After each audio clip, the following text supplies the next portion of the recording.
20th of October 1900, Volume 4.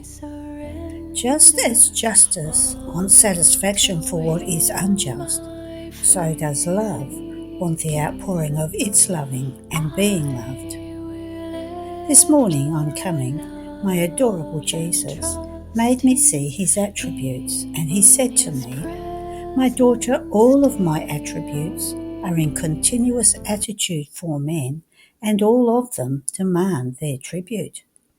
Then he added, "Just as justice wants satisfaction for what is unjust, so does my love want the outpouring of its loving and being loved.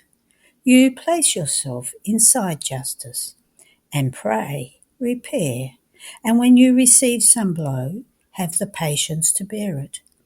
Then move into my love and give me the outpouring of love, otherwise I would remain defrauded in love. As for example, this time I feel all the necessity to pour out my constrained love, and if I were not allowed to do it, I would languish and faint." As he was saying this, he began to kiss me, caress me, and make me so many tendernesses of love that I have no words to manifest them. And he wanted me to requite him, saying, "Just as I feel the need to pour myself out with you in love, so do you have the need to pour yourself out in love for me. Isn't it true?" After we poured ourselves out in love with each other, he disappeared. End of the reading. The 20th of October 1904, Volume 6, Priests Biting One Another. This morning I found myself outside of myself in the middle of a road on which there were many little dogs biting one another. And at the head of this road there was a religious who could see them biting one another. He could hear them and was troubled, seeing things with natural sight, while they were talking without deepening and scrutinizing things well, and without a supernatural light that would allow them to know the truth. In the meantime, I heard a voice say, "These are all priests who are biting one another." It seemed that that religious was a visitor who, as he saw the priests biting, lacked divine assistance. End of the reading. The 20th of October, 1905, Volume 6. Divine justice converts the fire of sin into fire of chastisement. As I was in my usual state, after I struggled very much, blessed Jesus came for just a little, almost in the act of sending chastisements, and he told me, "My daughter, sin is fire, my justice is fire. Now, since my justice must remain always the same, just always in its operating, without receiving any profane fire into itself, when the fire of sin wants to unite to its own fire, it pours it over the earth, converting it into fire of chastisement." End of the reading. The 20th of October 1906, Volume 7, Jesus laments over the state of his ministers. As I was in my usual state, I found myself inside a church in which there were many people attending sacred services. In the meantime, it seemed that by the authority of the government, other people were entering to profane this holy place. Some were jumping, some were using violence, and some were laying hands sacrilegiously on the most holy sacrament and on the priests. On seeing this, I cried and prayed, saying to the Lord, "Do not permit that they arrive at this, profaning your sacred temples, because who knows how many terrible chastisements you would unload upon creatures because of these horrendous sins." While I was saying this, he told me, "My daughter, the cause of all these enormous crimes, because one sin is the cause and chastisement of making others fall into more sins, have been the sins of priests. They have been the first to profane my holy temple hiddenly with sacrilegious masses, and by mixing impure acts in the administration of the sacraments.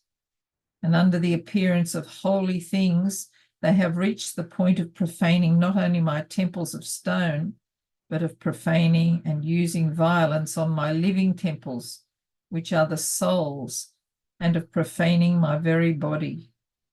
The secular have somehow perceived all this, and not seeing in them the light necessary for their journey, or rather they have found nothing but darkness, they have been left so clouded as to lose the beautiful light of faith. And without light, it is no wonder that they reach such grave excesses. Therefore, pray for priests, that they may be light for the peoples, so that as the light arises again, the secular may acquire life and may see the errors they commit. And by seeing them, they will feel disgusted to commit these grave excesses, which will be the cause of grave chastisements. End of the reading. The 20th of October 1911, Volume 10. Jesus cries and wants to be relieved. New threats to Italy. My adorable Jesus aroused compassion. He was crying very, very much, leaning his face on mine, and I could feel his tears flowing over me. In seeing him cry, I too was crying, and I said, "What is it, O Jesus, that you cry? Oh, please do not cry. I beg you, pour it into me. Let me share in your bitternesses. But do not cry, for I am dying of sorrow. Poor Jesus, what have they done to you?" And I caressed him and I kissed him to soothe his crying. And Jesus, "Ah, my daughter, you do not know what they do to me. If you saw it, you would die of sorrow. And then you say that I must not let the foreigners come. But in what they do, they themselves are snatching this scourge from me. They have snatched from me the scourge of war, they the destruction of cities. Therefore, my daughter, patience." And I, in seeing you cry, I feel my arms being broken, and I am unable to tell you not to do it. I just tell you, take me first, because being in heaven I will think of as those of heaven. But while being on earth I will not think as those of heaven, and therefore I feel I cannot resist in seeing all this. It seemed that the sorrow of Jesus and the necessity that someone relieve him was so great that he stayed with me almost for the whole time, and I would now speak to him of love, now repair him, now pray with him. Now I would check his head to see if he had the crown of thorns so as to remove it from him.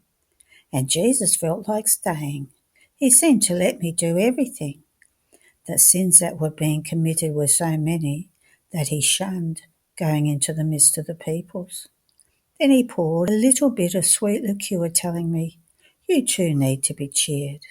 Oh, how good is Jesus. End of the reading. The 20th of October 1916, Volume 11. Grace, like sunlight, gives itself to all. I was fusing myself in the divine will, and the thought came to me of commending to it various people in a special way. And Blessed Jesus told me, "My daughter, specificity goes by itself, even if you should not place any intention. In the order of grace, it happens as in the natural order. The sun gives light to all, yet not everyone enjoys the same effects. However, this is not because of the sun, but because of creatures.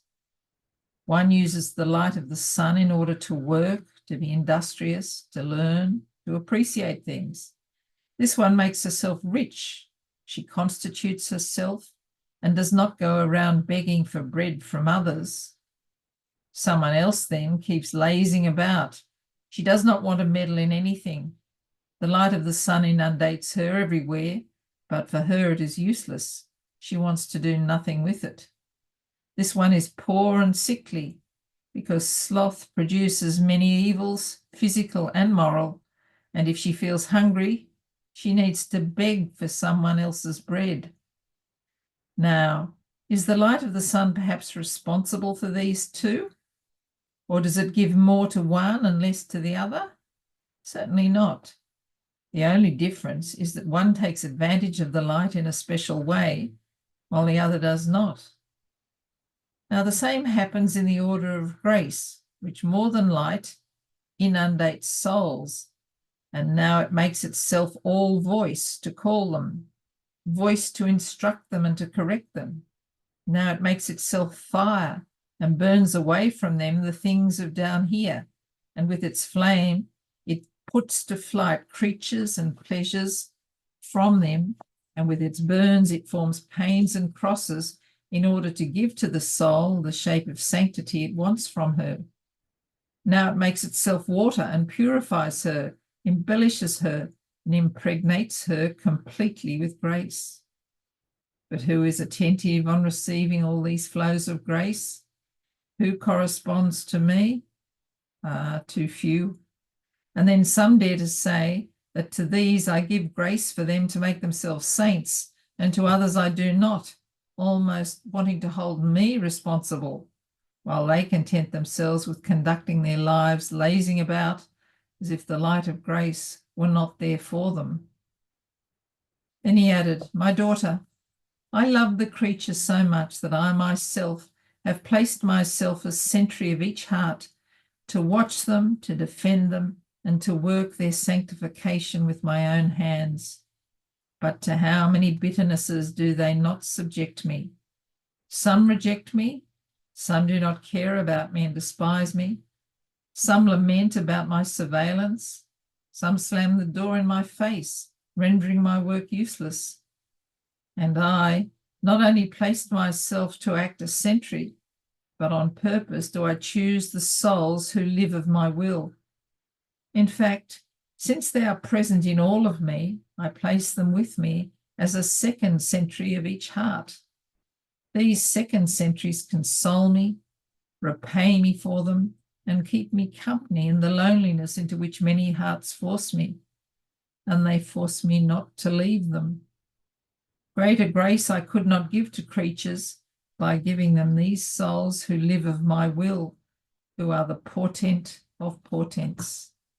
End of the reading. The 20th of October 1917, Volume 12. The soul can make of herself a host for love of Jesus. Having received my Jesus, I was thinking about how I could give back love for love. It was impossible for me to be able to shrink and become smaller like Jesus does in the host for love of me. This is not in my power, as it is in the power of Jesus. And my beloved Jesus told me, "My daughter, if you cannot shrink all of yourself within the brief circle of a host for love of me, you can very well shrink all of yourself within my will, to be able to form the host of yourself in my will. For every act you do in my will, you will make a host for me, and I will feed myself from you as you do from me. What forms the host? My own life in it. And what is my will? Isn't it the whole of my life? Therefore you too can become host for love of me. The more acts you do in my will, the more hosts you will form to give back to me love for love." End of the reading. The 20th of October 1923, Volume 16. Jesus sows seeds of divine light in the field of the soul, that they may become sons. Then he collects them in order to prepare new seeds, and this causes the soul to feel that everything is over. I felt all annihilated within myself. The privations of Jesus throw me into the most profound humiliation. Without Jesus, I feel the interior of my soul devastated. It seems that all the good declines and dies. My Jesus, how hard is your privation. Oh, how my heart bleeds in seeing that everything dies in me, because the one who is life and the only one who can give life is not with me. Then while I was in this state, my sweet Jesus came out from within my interior, and placing his hand upon my heart, and pushing strongly on it, he told me, "My daughter, why do you afflict yourself so much? Abandon yourself in me and let me do. And when it seems to you that everything declines and dies, your Jesus will make everything rise again, but more beautiful and more fecund. You must know that the soul is my field in which I work, sow, and harvest. But my favourite field is the soul who lives in my will. In this field, my work is delightful. I do not get covered in mud when I sow, because my will has converted it into a field of light. Its earth is virgin, pure, and celestial, and I amuse myself very much in sowing little lights in it, almost like a dew which forms the sun of my will. Oh, how beautiful it is to see this field of the sun all covered with many drops of light, which, as they grow, form many suns. Their sight is enchanting. All heaven is enraptured at their sight, and they are all attentive on looking at the celestial farmer who cultivates this field with such great mastery, and who possesses a seed so noble as to convert it into a sun. Now, my daughter, this field is mine, and I do whatever I want with it. Once these suns have formed, I collect them and I take them to heaven as the most beautiful conquest of my will, and then I go back to the work of my field. So I put everything upside down, and the little daughter of my will feels that everything is over, everything is dying. She sees those suns so refulgent being substituted by the drops of light which I am sowing, and she thinks that everything is perishing. How you deceive yourself. This is the new harvest that must be prepared. And since I want to make it more beautiful than the first one and make it larger in order to double my harvest, at first sight it seems that the work is more difficult and the soul suffers more. But those pains are like strokes of a hoe into the earth, which push the seed deeper down in order to make it sprout more safely with greater fecundity and beauty. Don't you see when a field is harvested how desolate and poor it remains? But it lets itself be sowed again, and you will see it more beautiful than before. Therefore let me do, and you, by living in my will always be at work with me. We will sow the little drops of light together, and we will compete to see who sows more. So we will amuse ourselves now in sowing, now in resting, but always together. I know what your strongest concern is, that I may leave you. No, I will not leave you. Anyone who lives in my will is inseparable from me. And I, my Jesus, you told me that when you did not come, it was because you wanted to chastise people. And now it's not because of this that you don't come, but for something else. And Jesus, as though sighing, they will come, the chastisements will come. Ah, if you knew. And having said this, he disappeared. End of the reading. The 20th of October 1927, Volume 23.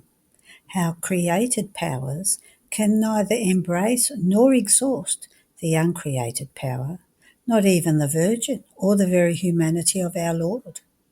How the divine will possesses the incessant and ever new act, and has the virtue of doing ever new things. Example, how it awaits its kingdom in order to communicate this new act as the fulfillment of its glory. I continue what is written above.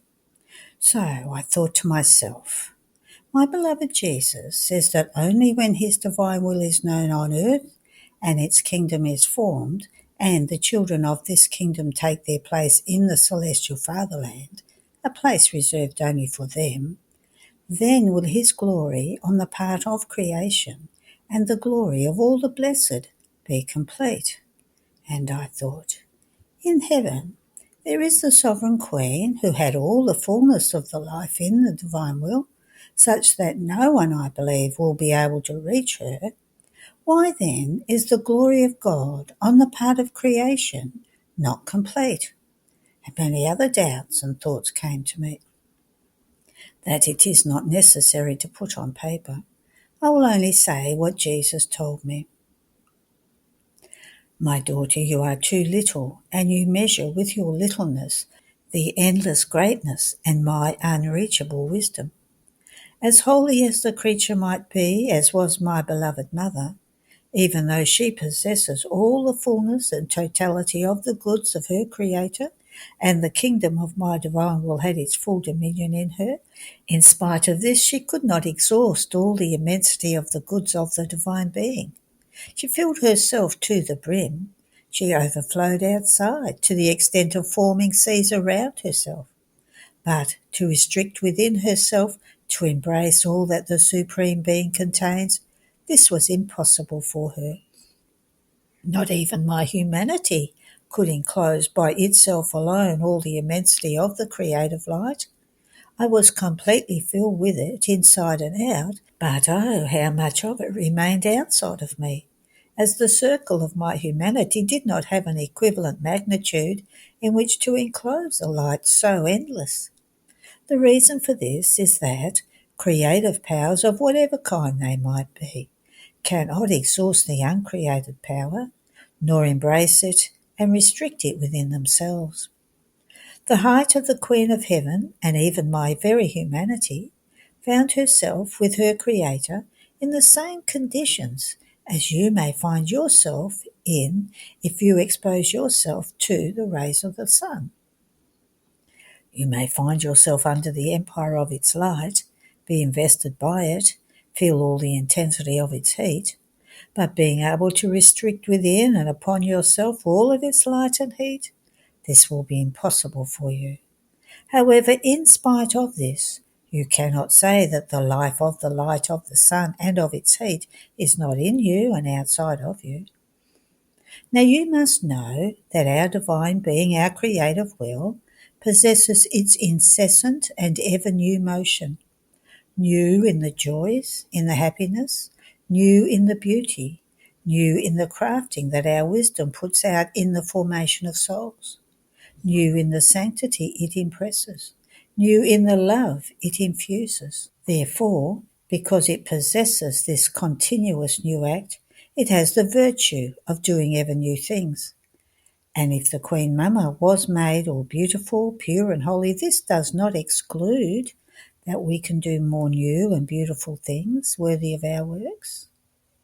More so in creation, as our divine fiat came out into the field in creating all things, it also put out into the field all the new acts with which it was to form the creatures, the rarities of beauty it was to communicate, and the sanctity it was to impress in those who would live in our divine will. And since our will did not have life in the creatures, nor did it have its kingdom, it only had it in the sovereign Queen of Heaven. And so it made the first prodigy and miracle that astonished heaven and earth. It awaits the other creatures who are to possess its life and form more of its kingdoms in which we reign, in which to reign, so that we may form with our new act more rarities of sanctity, of beauty, and of grace. Oh, how my divine will anxiously awaits this, its field of action, to issue these new acts. My will is like an artisan who knows how to make hundreds and thousands of statues, one different from the other. He knows how to impress in them such finesse and rarity of beauty, of postures, of shapes, though none of them can be said to be like any of the others. He does not know how to do repetitions, but always new and beautiful statues. However, it is not given to him to put out all of his art.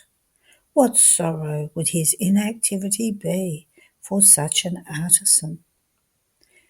Such is my divine will, and this is why it awaits its kingdom in the midst of creatures, so as to form rarities of divine beauty in them, never before seen, sanctities unheard of, novelties never before touched.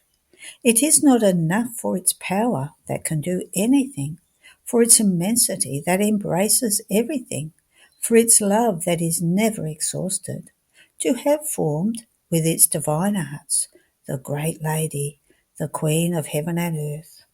But it wants her retinue, in which my fiat wants to live and reign alone, in order to form more works worthy of itself.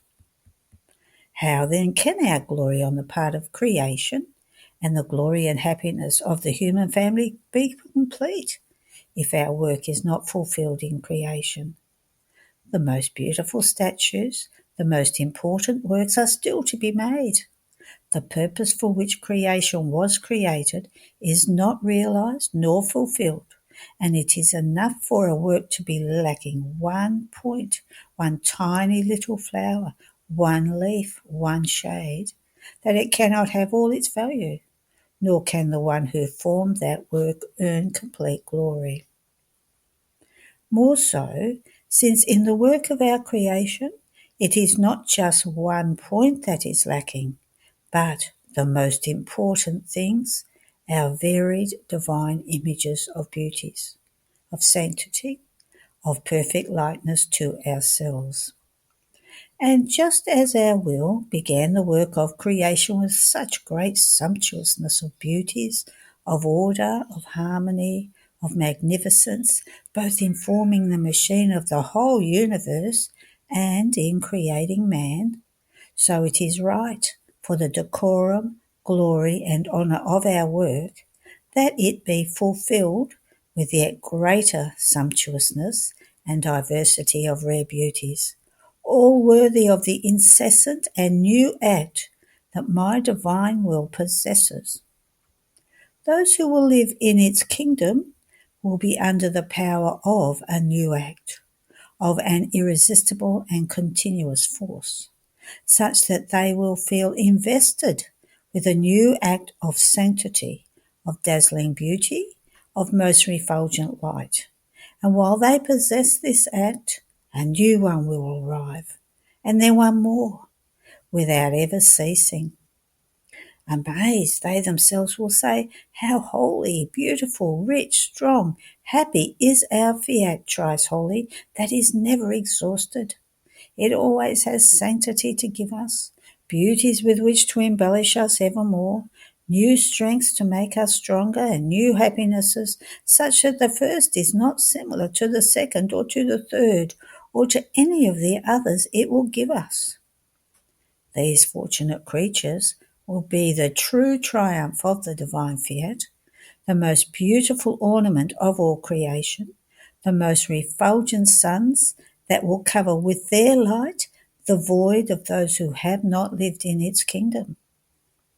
Now, my inseparable mamma, who possesses this new and continuous act as her own life, that was communicated to her by my divine will, because she lived her life in it, is the first most refulgent sun that my volition formed in her, and she occupies the first place of queen, and gladdens the whole celestial court, making her light, her joys, her beauty be reflected in all the blessed. But she knows that she did not exhaust all the new and incessant acts that my divine will has established to give to creatures, because it is inexhaustible, and oh, how many more it has! And she awaits that more suns be formed from this, its new act of new beauties and of rare beauty. And as true mother, she wants to be surrounded by all these suns, that they may reflect themselves in one another and delight one another, and the whole celestial court may receive not only her own reflections, but those of all these suns, as the fulfillment for all of the glory of the work of the creation of her Creator. As Queen, she awaits with great love the properties of my will in the creatures, that are as though her own, for she was the first to form the kingdom of my divine will within herself. Suppose that instead of one sun, more suns were formed in the vault of the heavens, new in beauty and in light. Would the vault of the heavens not appear as more beautiful and more adorned? It certainly would. And would these suns not reflect themselves as light in one another? And would all the inhabitants of the earth not receive the reflections, the goods of all these suns? So it will be in heaven. More so, since those who have possessed the kingdom of the supreme fiat on earth will have endless goods in common, because one is the will that has dominated them. This is why, even though in heaven there is the sovereign empress who possesses the fullness of the life of my divine volition, our glory on the part of creation is not complete. First, because our will is not known among creatures, and therefore it is neither loved nor longed for. Second, because not being known, it cannot give what it has established to give, and therefore it cannot form the many rarities of works that it knows how to do and can do. While once a work is complete, one sings victory and glory. End of the reading. All to Jesus I surrender, all to Him I freely give. I will ever love and trust Him, in His presence daily live. I surrender all. I surrender all to Thee, my blessed Savior. I surrender all. The 20th of October 1931, Volume 29. Encounters of steps between God and the creature. How God has formed the creature as centre of creation. My little existence always goes around in the holy divine volition. I feel that it draws me ever more to itself, and each of its words, light or knowledge of it, is a new life that it infuses in me, an unusual joy that I experience, and a happiness without end, such that unable to contain it because I am too small, I feel as if my heart wanted to burst with joy and with divine happiness. O divine will, make yourself known, possessed and loved, so that all may be happy, but of celestial happiness, not terrestrial. But while I was thinking of this, my sweet Jesus, making his little visit, told me, My daughter, for each act that you do in my divine will, so many steps you take toward God, and God takes his steps toward you. The step of the creature is the call that moves the divine step to go to meet her. And since we never let ourselves be beaten or surpassed by her acts, if she takes one step, we take 5, 10, because our love, being greater than her own, hastens, multiplies the steps to make the encounter sooner and dive one into the other. Even more, many times it is we who move the step in order to call the step of the creature to come to us. We want our creature. We want to give her something of our own.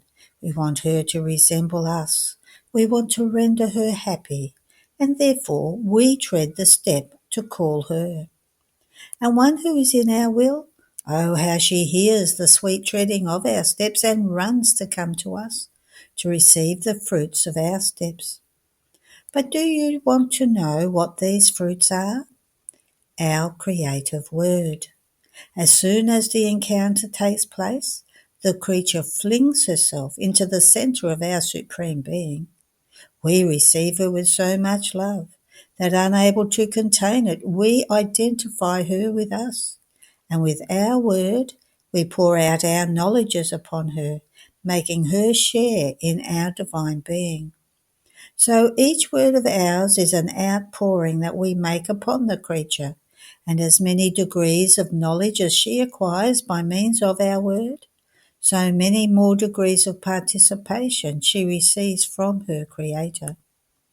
See then, each act done in my divine will is the way that you form for yourself to move the step in order to form yourself all of divine will. And my word will serve you as formation, as light, and as participation in our divinity.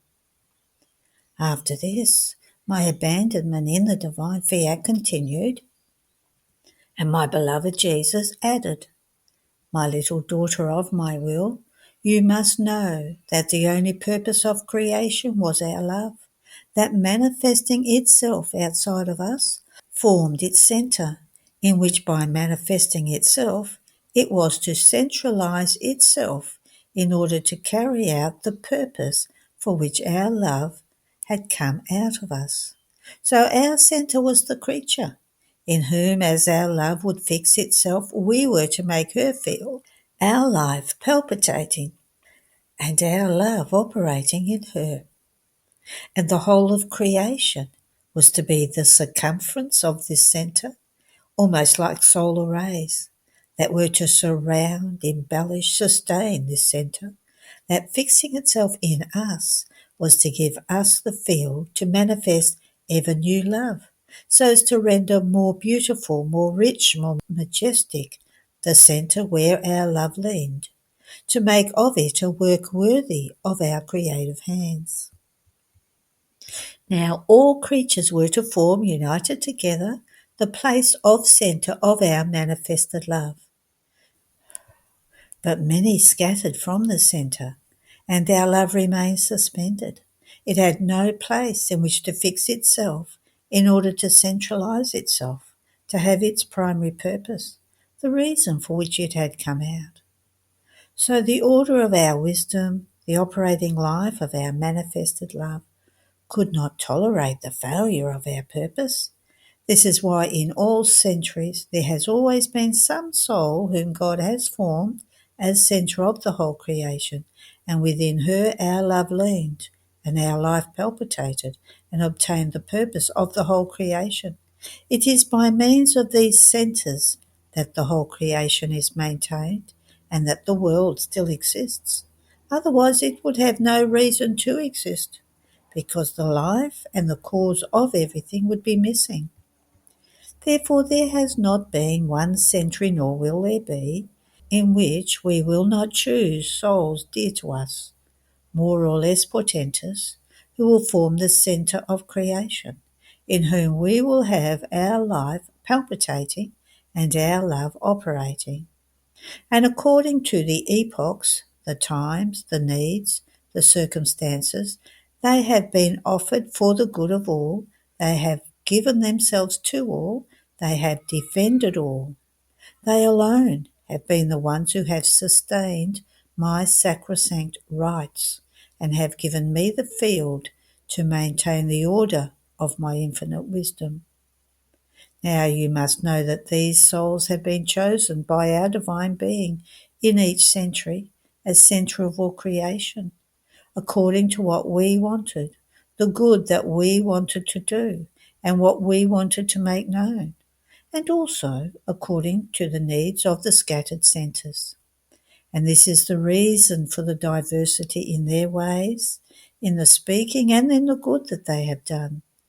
But the whole substance of these souls was my life palpitating and my love manifested, leaning and operating in them. Now, in this century, we have chosen you as centre of all creation, to do the great good of making known with more clarity what it means to do our will, so that all may long for it and call it to reign in their midst. And in this way the scattered centres might unite to the only centre and form a single one. Creation is a birth come out of the power of my divine will, and it is just and necessary that all recognise who this mother is, who with so much love has delivered them and issued them to the light of day, so that all of her children would live united together with the will of their mother, and having one single will, it would turn out easy to form one single centre, in which this celestial mother would make our divine life and our operating love palpitate. More so, since the predominant vice of this century, the idol of many, is the human will, and even in the very good that they do. This is why one sees that many defects and sins come out from within that good. This says that the fount by which it was animated was not pure, but corrupt, because true good knows how to produce good fruits. And from this it can be known whether the good that is done is true or false. Therefore, there is an extreme necessity to make known my divine will, bond of union, powerful weapon of peace, beneficial restorer of the human society. End of the reading. The 20th of October 1935, Volume 33. Love and the divine will are on par with each other. Love forms the prime adaptable material in order to form the life of God in the creature.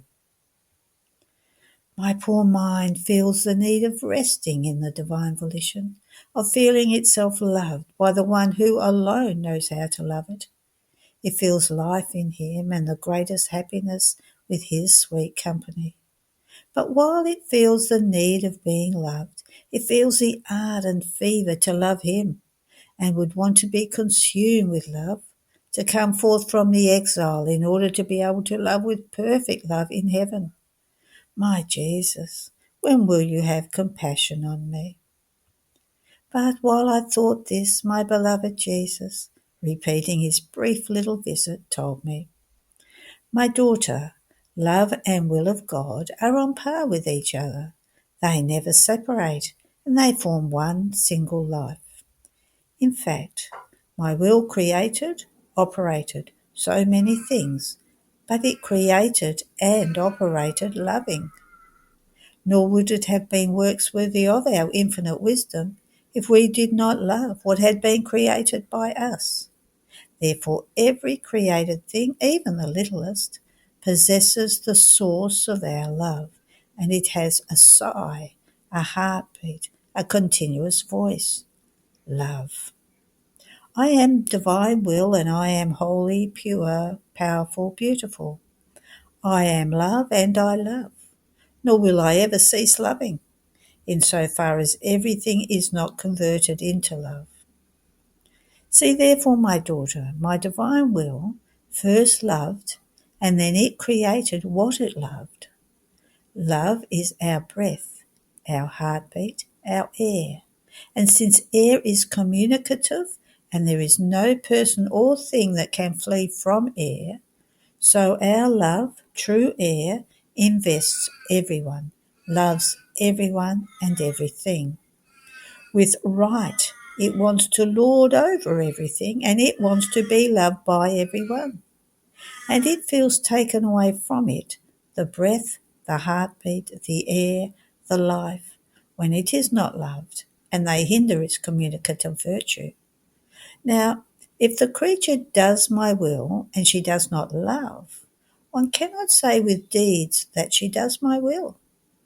Perhaps it will be will of God by circumstance, by necessity, by time, because only the divine love has the unit of virtue that unites and centralizes everything in my divine will in order to form life. Then lacking my love that alone knows how to render and transmute the creature into adaptable material in order to form of her the life of the divine will, she would be like a hard object that cannot receive any impression of the Supreme Being. And my love that, like cement, can fill all the wounds of this holy volition, renders her mouldable in a way that it can give the form that it wants and imprint itself as seal of the divine life. Therefore, will of God and love are inseparable. If you will do my will, you will love. And if you love, you place my will in safety in you. The one and the other give each other a hand.